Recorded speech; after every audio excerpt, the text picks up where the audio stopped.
12 minutos cada uno. Comenzaríamos con Juan Villarán, por favor, adelante, el PPC.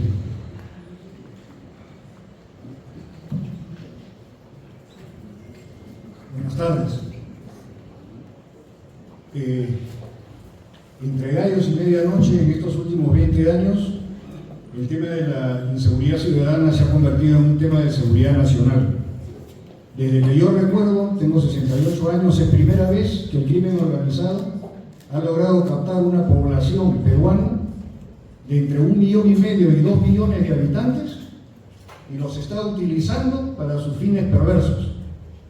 Esta es una situación que no solamente crea un problema de seguridad, sino un problema social, porque se aprovecha de esta gran población para personas que necesitan de esta actividad ilícita para su subsistencia, y es aprovechada por decenas o cientos de líderes del crimen organizado para movilizarlos y para que en cualquier momento efectivamente puedan actuar en defensa de lo que ellos necesitan.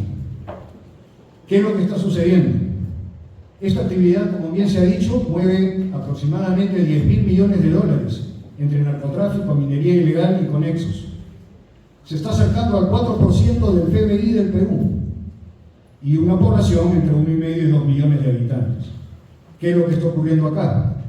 Esta actividad compra todo tipo de autoridades, autoridades regionales, autoridades municipales e inclusive, como podemos ver en las sucesivas prórrogas de la ley perniciosa del Reinfo, hasta inclusive el Congreso de la República. Esta es una actividad que de un momento al otro no ha surgido, se ha venido desarrollando durante mucho tiempo y se ha permitido.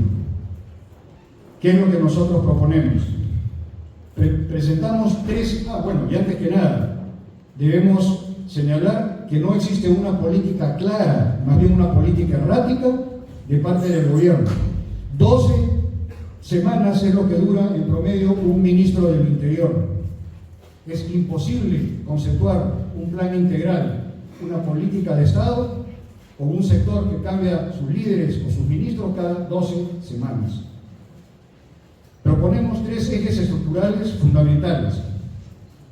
El primero de ellos es el cambio estructural de la Ley del Sistema Nacional de Seguridad Ciudadana. El segundo punto es finalmente una reestructuración efectiva del sistema penitenciario, y el tercero es la potenciación y reestructuración de la Policía Nacional del Perú.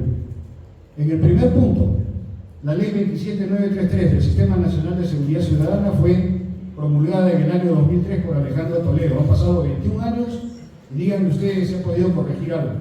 No solamente no ha corregido, no está estabilizado, sino que estamos peor que nunca. Lo que nosotros consideramos es que esto se debe a que la ley ha sido formulada, a diferencia de todas partes del mundo, que en seguridad es un tema reservado, es un tema que debe de ser competencia solamente de los entes más especializados en el tema, y se ha difundido. Hoy en día el Consejo Nacional de Seguridad Ciudadana lo integran todos los ministros de Estado, jefes de organismos públicos, inclusive personas que no tienen nada que ver directamente con la seguridad ciudadana. Proponemos que este Consejo Nacional sea realizado de la misma forma en que fue cuando se venció la subversión, pero no se enterró. Es decir, un Consejo Nacional de Seguridad Ciudadana que involucre solamente a las partes directamente involucradas: el presidente de la República, el primer ministro, ministro del Interior, ministro de Justicia, jefe de las 3 Fuerzas Armadas, jefe de la Policía Nacional y jefe del INPE. Punto. En segundo lugar, y en el siguiente escalón, lo que se sugiere es que haya un elemento de coordinación para que las organizaciones que administran justicia apoyen en el mismo sentido y no estén peleadas entre sí, a convocatoria o a invitación del Consejo Superior. Me refiero a la Fiscalía de la Nación y al Poder Judicial. Y finalmente, elementos de coyuntura que pudieran ser invitados de acuerdo a la problemática. Por ejemplo, el jefe del INDECI, como ocurrió en los incendios del norte, o el ministerio o el ministro de Energía y Minas por el tema de la minería. Esta reformulación del Sistema Nacional de Seguridad Ciudadana permitiría decisiones mucho más ágiles, mucho más eficaces, en reserva total, sin incidencias, y como se hace en la mayoría de los países del mundo, y no abrirlo a un consenso que nunca se va a dar, a una torre de Babel entre personas que opinan sin estar directamente ligadas al tema de la seguridad ciudadana. El segundo tema que proponemos es lo que dicta en su función jurisdiccional el artículo 139, incisos 21 y 22 de la Constitución, la función jurisdiccional del Instituto Nacional Penitenciario. En el Perú, en las cárceles no cabe ni un alfiler. El gobierno peruano acaba de promulgar una disposición declarando en emergencia el Instituto Nacional Penitenciario por 2 años y le ha otorgado 3.000 millones de soles para hacer cárceles, las cuales demoran entre 2 y 3 años, cuando el problema es el día de hoy. ¿Qué es lo que nosotros proponemos en este sentido? El artículo 21 dice que los internos tienen que tener establecimientos adecuados. El artículo 22 dice que tienen que tener resocialización. Ninguno de los dos se cumple porque nunca se ha interpretado bien de todos los artículos, tal como lo pensó el legislador al momento de promulgar la Constitución del año 93. Nosotros lo que proponemos en primer lugar es que se hagan cárceles productivas. No me refiero a privatizar las cárceles, me refiero a asociaciones público-privadas, tal como lo dispone el decreto legislativo 1021. En ese sentido, el sector justicia cuenta con amplios terrenos, por ejemplo en el CEPA, en la selva, donde hay empresas que desde el año 2000 están interesadas en asumir la construcción de estos penales y no gastar los 3.000 millones a costo cero, donde recibirían una fuerza laboral que sea tecnificada para que pueda contribuir a estas empresas a lo que lógicamente ellos persiguen, que es lucrar. La empresa construye el penal, el Estado no pierde el control del penal, no se ha privatizado, es una asociación público-privada, el Estado mantiene el control y la empresa lleva la gestión. Una vez que el interno termina su carcelería, nadie lo contrata. Nadie lo contrata porque ve su currículum y ve de dónde ha salido. Lo que se propone ahí es ese interno se va a cooperativizar en usufructo al costado de los penales, en la zona de selva, en la zona de costa, en Atico, para la maricultura, para la pesca no silvestre, etcétera, etcétera, etcétera. Es un interno que sale tecnificado y que probablemente pueda de esta manera tener una vida digna, contribuyendo también a la empresa que ha ocurrido con todos los gastos. El Estado se ahorra 3.000 millones de soles. En segundo lugar, nosotros proponemos que en lugar de hacer cárceles nuevas, se hagan pabellones nuevos dentro de cárceles existentes, lo cual cuesta una fracción del dinero. Por ejemplo, es el caso de Chayapalca.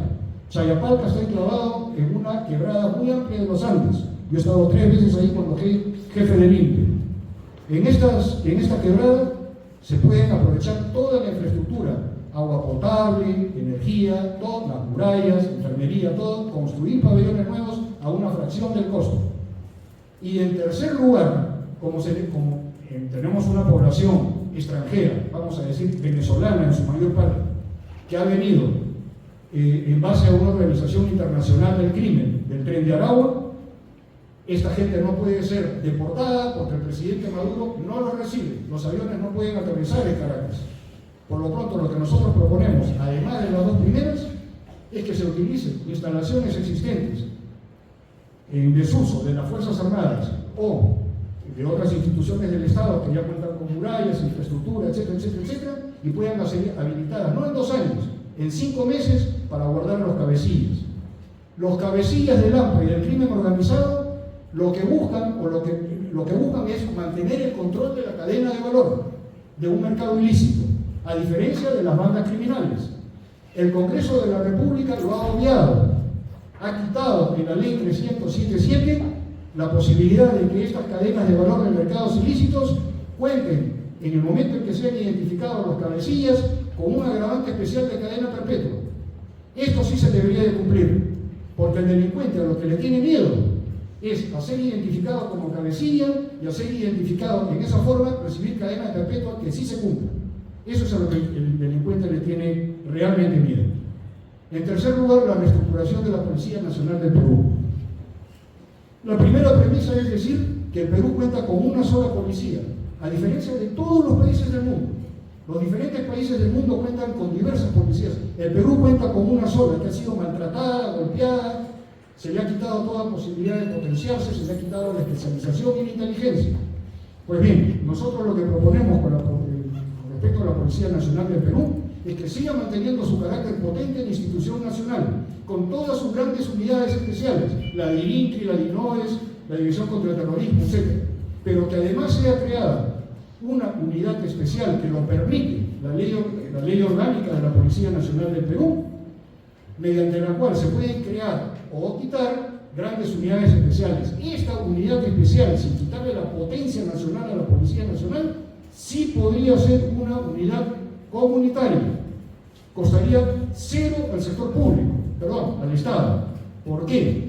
Porque podría ser asumida por personal, no como se decía en el gobierno de la señora Boluarte, el ministro Romero, contratar 45.000 policías que faltan, de muchachos en la calle que no tienen oficio ni beneficio, que se les da un uniforme y a los pocos meses salen vestidos de policías nacionales y armados. Eso es un absurdo y es algo sumamente irresponsable. Lo que nosotros proponemos en esta situación de emergencia es que todo aquel personal en jubilación de la Policía Nacional en edad perfectamente hábil para volver a vestir el uniforme, retorne a vestirlo. Con los 25 años de experiencia ya no tiene que pasar por las academias, puede ganar doble sueldo del Estado tal como ya está permitido, y además incluir suboficiales y técnicos profesionales de las Fuerzas Armadas, Marina, Ejército y Aviación, que en poco tiempo podrían tener un curso y convertirse en policías nacionales. De ahí sacamos los 45.000 policías. ¿A dónde van estas personas a cumplir sus funciones? Muy bien. En primer lugar, las municipalidades, que tienen que estar mendigando todo el tiempo para recibir policías. La señora de Gamarra decía, por ejemplo, la comisaría de Apolo. Muy bien, nosotros podríamos tener policías comunitarios sin disminuir la potencia de la Organización Nacional de nuestra Policía Nacional, que es una sola, y esta policía podría, en el arbitrio de seguridad ciudadana, ya no mendigar, sino ser un servicio regular. El INEI dice que en el Perú hay 37.000 serenos. Muy bien, podríamos tener los mismos 30.000 serenos más 15.000 policías. Se llega a 45.000 efectivos, pero con la fuerza coercitiva de la Policía Nacional, su uniforme y su arma, que hoy en día el sereno no tiene ese marco legal. En segundo lugar, podríamos tener, y la ley orgánica de la Policía Nacional lo permite, crear unidades especiales que pudieran satisfacer en convenios privados instalaciones estratégicas privadas, sin quitarle la responsabilidad a estas empresas de mantener su propia seguridad privada dentro de sus instalaciones. Pero sí podrían hacer convenios, por ejemplo, plantas generadoras de electricidad, plantas de gas, fondos agroindustriales de primer nivel, etcétera, mineras, etcétera, podrían suscribir convenios con el Estado y tener policías adscritos y ya no tener que pedirlos prestados o hacer convenios particulares con los comisarios de la zona, etcétera, etcétera, etcétera. Y en último lugar, esta gran unidad especial comunitaria, que se podría formar en 6 a 8 meses, que sería la DINACOM, ¿no? Dirección Nacional de Apoyo Comunitario, podría también tener a su cargo, como era antes la Guardia Republicana, la parte exterior de los penales, no la parte interior, porque ni siquiera en la época de más álgido terrorismo, el gobierno del momento pensó en militarizar las cárceles, funciones que no le competen a las Fuerzas Armadas. Eso es una cosa inconcebible hoy en día. Es más, en ese momento se le dijo al presidente de la República que las Fuerzas Armadas no podrían tener a su cargo las prisiones. Con estas 3 grandes reformas que nosotros pensamos, recién podríamos pensar en estrategias, porque si no se cambia la estructura, menos se puede pensar en reformas de tipo estratégico. Muchas gracias.